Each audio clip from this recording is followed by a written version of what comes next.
ನೀವು ನೋಡ್ತಾ ಇದ್ದೀರಾ ಸ್ಟಾರ್ ಆಫ್ ಕರ್ನಾಟಕ ನ್ಯೂಸ್, ನೇರ ನುಡಿ ಸಮಾಜಮುಖಿ. ಲಕ್ಷ್ಮೇಶ್ವರ ಪಟ್ಟಣದಲ್ಲಿ ಶ್ರಾವಣ ಮಾಸದ ನಿಮಿತ್ತ 20ನೇ ವರ್ಷದ ಶ್ರಾವಣ ಸಂಜೆ ಶರಣದಾಸ ಜನಪದ ಚಿಂತನೆ ಕಾರ್ಯಕ್ರಮ ದಿನಾಂಕ 9/8/2025 16ನೇ ದಿವಸದ ಕಾರ್ಯಕ್ರಮದಲ್ಲಿ ಜೀವದ ಉಗಮ ಹಾಗೂ ಮರುಸೃಷ್ಟಿ ವಿಷಯದ ಬಗ್ಗೆ ಲಕ್ಷ್ಮೇಶ್ವರ ಪಟ್ಟಣದ ಖ್ಯಾತ ವೈದ್ಯಕಿ ಶ್ರೀಮತಿ ದೀಪಾ ಎಸ್ ಬಿಂಕದಕಟ್ಟಿಯವರು ಉಪನ್ಯಾಸ ಮಾಡಿದರು.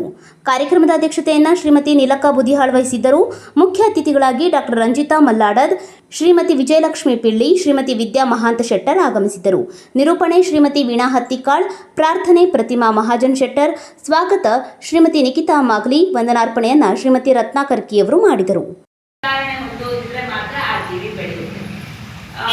ಹಲವಾರು ಸಿದ್ಧಾಂತಗಳು ಬಂದಿದೆ. ಡಾರ್ವಿನ್ ಥಿಯರಿ ಹೇಳಿದ್ರು, ಸರ್ವೈವಲ್ ಆಫ್ ಫಿಟ್ಟೆಸ್ಟ್. ಯಾರು ಈ ಎಲ್ಲ ಪರಿಸ್ಥಿತಿಗಳಲ್ಲೂ ಎದುರಿಸಿಕೊಂಡು ಮುಂದೆ ಬೆಳೀಲಿಕ್ಕೆ ಸಾಧ್ಯ, ಅವು ಅಂತಹ ಪ್ರಾಣಿಗಳು ಉಳ್ಕೊಂಡು ಮತ್ತೆ ತಮ್ಮಂತಹ ಜೀವಿಗಳನ್ನ ಮುಂದೆ ಬೆಳೆಸ್ತಾ ಹೋದ್ರು. ಅದು ಜೀವ ವಿಕಾಸವಾದ ಅಂದ್ರೆ ಯಾವ್ದು ಚೆನ್ನಾಗಿ ಸರ್ವೈವ್ ಆಗ್ತವೆ ಅದು ಬೆಳೀತವೆ.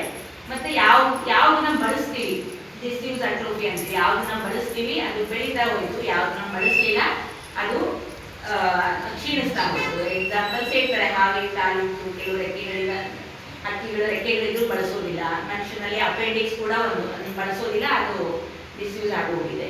ಮಂಗಗಳಿಗೆ ಬಾಲ ಇದೆ, ಯಾವಾಗಲೂ ಬಳಸೋದಿಲ್ಲ, ಹೋಗ್ತಾ ಇಲ್ಲ. ಮನುಷ್ಯರಿಂದ ಅದು ಮುಂದಿನ ಪೀಳಿಗೆಗೆ ಹೋದಂಗೆ ಆ ಅವಶ್ಯ ಇಲ್ಲದ್ದು ಎಲ್ಲ ಅಂಗಗಳು ಕಡಿತಾ ಹೋಯಿತು.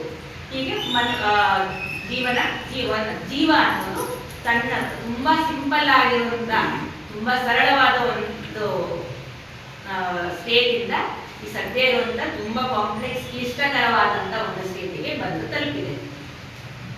ಈಗ ಆ ಸ್ಟೇಜ್ ಇಂದ ಈ ಸ್ಟೇಜ್ ವರೆಗೂ ಯಾವುದೇ ತರದ ಜೀವಿಗಳು ನೋಡಿದ್ದು ಅಲ್ಲಿ ಒಂದು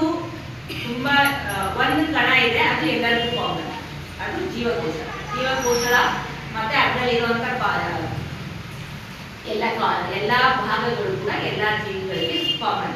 ಅದು ಸಸ್ಯದ ಜೀವಕೋಶಗಳು ಮತ್ತೆ ಪ್ರಾಣಿಗಳ ಜೀವಕೋಶದಲ್ಲಿ ಸ್ವಲ್ಪ ಬದಲಾವಣೆ ಇದೆ. ಪ್ರಾಣಿಗಳ ಯಾವುದೇ ಜೀವಕೋಶದಲ್ಲಿ ಕೇಂದ್ರದಲ್ಲಿ ಒಂದು ಕೇಂದ್ರ ಇರುತ್ತೆ, ನ್ಯೂಕ್ಲಿಯಸ್ ಅಂತೀವಿ. ಅದು ಸುತ್ತ ಜೀವರಸದ ಸುತ್ತ ಸೆಲ್ ಮೆಂಬ್ರೇನ್ ಅಂತ ಇರುತ್ತೆ, ಪದರ ಇರ್ತದೆ.